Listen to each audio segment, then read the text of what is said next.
காங்கிரஸ் கூட்டணிக்கும் திமுக கூட்டணிக்கும் ஏற்பட்டிருக்கிற மோதல் இது நேரடி மோதலாகவே இப்போ மாறி இருக்கு. போக்குவரத்து துறையில் மோசமான நிலைமையில் இருக்கும். பிரேக் பிடிக்கல, லைட்டு கிடையாது, மழை ஒழுகுது, படிக்கட்டு உடஞ்சி கிடக்கு. ஆனால் ஒரு 100 ஏசி பஸ் புதுசாக வந்தால் மட்டும் முதலமைச்சர் பச்சை கொடியை காட்டி அனுப்பிக்கிட்டே இருக்காரு. இப்போ பொங்கல் பண்டிகை வருது, சிறப்பு பஸ்ஸு 12,000 பஸ் விடுறோம். மொத்தம் எத்தனாயிரம் பஸ் இருக்குன்னு யாராவது ஒரு நிருபர் அவரை கேளுங்களேன், சிவசங்கரனை.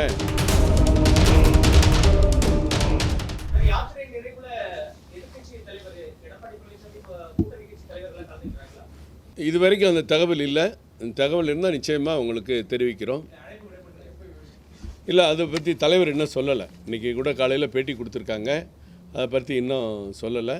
இன்னும் பொங்கலுக்கு பிறகு இன்னும் மேகம் எடுக்கும் இந்த பயணங்கள் எல்லாம். ஏற்கனவே தலைவர் இன்றைக்கு காலைக்கு தான் சொல்லியிருக்கிறாரு, பொங்கலுக்கு பிறகு கூட்டணிகள்லாம் ஒரு இறுதி வடிவம் பெறும்னு சொல்லியிருக்காங்க. அதனால் அடுத்த வர கூட்டங்களுக்கு நிச்சயமாக கூட்டணி கட்சி தலைவர்கள் நிச்சயமாக வரக்கூடிய வாய்ப்பு பிரகாசமாக இருக்கிறது. இன்றைக்கு அரசியல் சூழலில் பார்த்திங்கன்னா வழக்கமாக இந்த கூட்டணி இன்னும் இறுதி செய்யப்படவில்லை என்றெல்லாம் ஊடகங்களில் செய்தி வந்துட்டுருக்கோம். ஆனால் இன்றைக்கி நமக்கு முக்கியமான வேடிக்கை பார்க்கக்கூடிய செய்தியாக இருப்பது காங்கிரஸ் கூட்டணிக்கும் திமுக கூட்டணிக்கும் ஏற்பட்டிருக்கிற மோதல். இது நேரடி மோதலாகவே இப்போ மாறி இருக்கு. ஏன்னா இன்றைக்கி மாணிக் தாகூர் அவர்கள் நேற்று அவருடைய பதிவை பார்த்தோமேயானால் நிச்சயமாக கம்யூனிஸ்ட் கட்சி, விடுதலை சிறுத்தைகள் இயக்கம் எல்லாவற்றையும் கடுமையாக சார்ஜ் பண்ணியிருக்கார். உங்களுக்கெல்லாம் ஒழுக்கம் இருக்கா இல்லையாங்கிற அளவுக்கு கேள்வி கேட்டிருக்காரு. எங்கள் கட்சி விஷயத்தில் தலையிட நீங்கள் யாருங்கிற மாதிரி அவர் கேள்வி கேட்டிருக்காரு. கூட்டணினா எல்லாத்துக்கும் உங்களுக்கெல்லாம் நாங்கள் அடிமை இல்லை அப்படிங்கிற மாதிரிலாம் அவர் பேசியிருக்கிறாரு.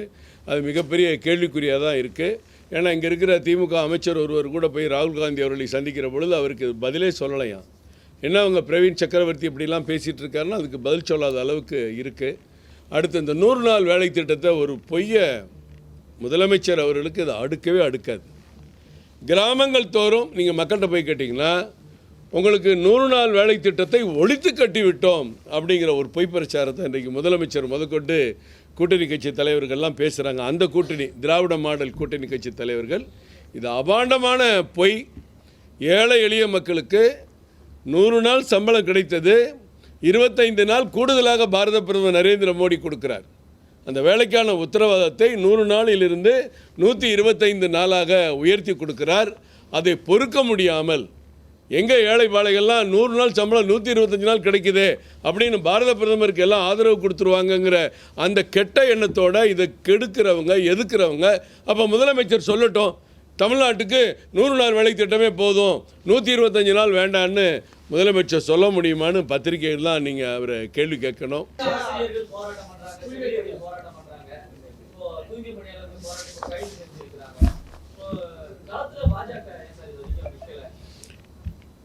இடைநிலை ஆசிரியர் போராட்டத்துக்கு தொடர்ந்து ஆதரவு கொடுக்குற இயக்கம் பாஜக. நானே ஏறத்தாழ ஒரு 4 போராட்டங்களில் போய் பேசியிருக்கிறேன். இப்போ அவங்க போராட்ட வியூகங்களை மாற்றிருக்காங்க. தமிழ்நாடு அரசு அனுமதி கொடுக்க மாட்டேங்குது, முதலே வெளியூர்லேருந்து வர்றவங்களை தடுக்குது. இந்த தமிழ்நாடு அரசு போராட்டத்துக்கு எதிரான அவங்களுடைய ஜனநாயகத்தினுடைய உரிமையை தடுக்குது தமிழ்நாடு அரசு.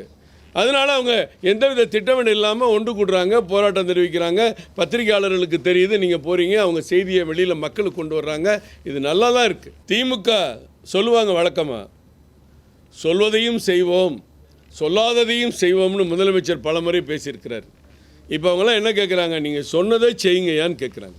ஆனால் அவர் செய்ய மறுக்கிறார். இன்றைக்கு அதெல்லாம் விட கேவலம் போக்குவரத்து துறையில் இருக்கிற மோசமான நிலைமை இன்றைக்கு வெளிவந்திருக்கு செய்தியாக. ஒரு அரசு பஸ் ஓட்டக்கூடிய டிரைவர் அந்த பஸ்ஸில் இருக்க ஹெட்லைட் வெளிச்சம் பத்தலை அப்படின்னு டெம்பரவரியாக நாங்களே ஒரு லைட்டை கொண்டு போகிறோம், அங்கே போய் வயரை கனெக்ட் பண்ணி லைட்டை முன்னாடி வச்சுக்கிறோம், அந்த லைட் இருந்தால் தான் பஸ்ஸு பார்த்து கண்ணு தெரியுது அப்படின்னு சொல்லக்கூடிய கேவலம் தமிழ்நாட்டை தவிர எந்த ஊர்லேயாவது இருக்குமா? சரி, திருப்பி அந்த லைட்டை என்ன சார் பண்ணுவீங்க? நான் டிரைவர்கிட்ட கேட்டேன். நாங்கள் திருப்பி கழட்டிட்டு போயிடுவோம். அடுத்த டியூட்டிக்கு வரவங்க அவங்க ஒரு லைட் வச்சுருக்காங்க, டயர்லாம் பழுது, ரிட்டையர்ட் டயரை போட்டு ஓட்ட சொல்கிறீங்க. ஃப்ரண்ட்டில் நல்ல புது டயர் தான் போடணும், புது டயர் கிடையாது, பழைய டயரை போட்டு ஓட சொல்கிறீங்க. இன்றைக்கி கடலூர் ராமநாதபுரத்தில் 10 பேர் இறந்தாங்க விபத்தில். அதை பற்றி யாருமே பேச மாட்டேங்கிறாங்க. பிரேக்கு பிடிக்கல, லைட்டு கிடையாது, மழை ஒழுகுது, படிக்கட்டு உடஞ்சி கிடக்கு. ஆனால் ஒரு 100 ஏசி பஸ் புதுசாக வந்தால் மட்டும் முதலமைச்சர் பச்சை கொடியை காட்டி அனுப்பிக்கிட்டே இருக்கார். இங்கே தேவை பல ஆயிரம் பஸ்ஸு. போக்குவரத்து துறையில் மோசமான நிலைமையில் இருக்கோம். 2000 டிரைவர் கண்டக்டர் ஷார்ட்டேஜுங்க. 2000 பேர் டிரைவர் கண்டக்டர் ஷார்ட்டேஜ்.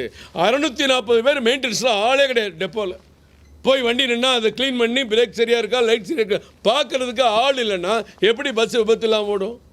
இப்போ பொங்கல் பண்டிகை வருது, சிறப்பு பஸ்ஸு 12000 பஸ்ஸு விடுறோம். மொத்தம் எத்தனாயிரம் பஸ் இருக்குன்னு யாராவது ஒரு நிருபர் அவரை கேளுங்களேன் சிவசங்கரனை. தமிழ்நாட்டில் மொத்தம் எத்தனை பஸ்ஸியாக ஓடுது? நீ தீபாவளிக்கு இதை அனுப்புகிறேன், பொங்கலுக்கு 10,000 பஸ் அனுப்புகிறேன், எங்கேருந்து அனுப்புகிறீங்க? சும்மா வாயிலே அனுப்புகிறீங்களா? வாயில் வடை சொல்கிற மாதிரி நீங்கள் வாயிலே சொல்லிட்டு இருக்கீங்களா? நீங்கள் தான் கேட்கணும். இப்போ பொங்கல் வருதுல்ல, சிவசங்கர் ஒரு அறிக்கை ரெடியாக வச்சுருப்பார். என்ன அறிக்கை? ஆம்னி பஸ்ஸுகளை நான் கடுமையாக கண்டிக்கிறேன். நீங்கள்லாம் நியாயமான கட்டணத்தை தான் வாங்கணும், மக்களை நீங்கள் சுரண்டக்கூடாது அப்படின்னு ஒரு அறிக்கை கொடுப்பார். நான் திராவிட மாடல் திமுக அரசை கேட்குறோம். இப்போ நீங்கள் சார் கவர்மெண்ட் பஸ்ஸு ஓடுது மதுரைக்கு 500 பஸ்ஸா 600 டிக்கெட்டா? தீபாவளி பொங்கலுக்கு என்ன உயர்த்துறோமா? ட்ரெயின் போகுது, தீபாவளி பொங்கலுக்கு எதுவும் உயர்த்துறோமா? அரசு ரயில்களில் போகும்போது உயர்த்துறோமா? கிடையாது. ஆம்னி பஸ் மட்டும் 2 மடங்கு உயர்த்தினா பரவாயில்ல, 3 மடங்கு 4 மடங்கு உயர்த்தும் போது திமுக அரசையாக வேடிக்கை பார்க்குது. நீங்கள் நிர்ணயம் பண்ணுங்கள். மதுரைக்கு 1500, திருநெல்வேலிக்கு 2000, நாகர்கோவிலுக்கு 2500, கோயம்புத்தூருக்கு 2000 அரசாங்கம் நிர்ணயம் பண்ணுறதுல என்ன சார் கஷ்டம் இருக்குது? இப்போ நீங்கள் நிர்ணயம் பண்ணிங்கன்னா ஆம்னி பஸ் டிக்கெட் புக் பண்ணுறவங்க அந்த கட்டணத்தில் புக் பண்ணுவாங்க. இல்லாட்டி பல மடங்கு பல பேர் புக் பண்ணுறதெல்லாம் பிளாக் பண்ணி வச்சுட்டு அந்த நேரத்தில் எவ்வளவு அதிகமாக வசூல் பண்ண முடியுமோ அவ்வளோ வசூல் பண்ணுறாங்க. இதெல்லாம் மக்களை சுரண்டக்கூடிய விஷயமா அரசு சேர்ந்து சுரண்டுற விஷயம்.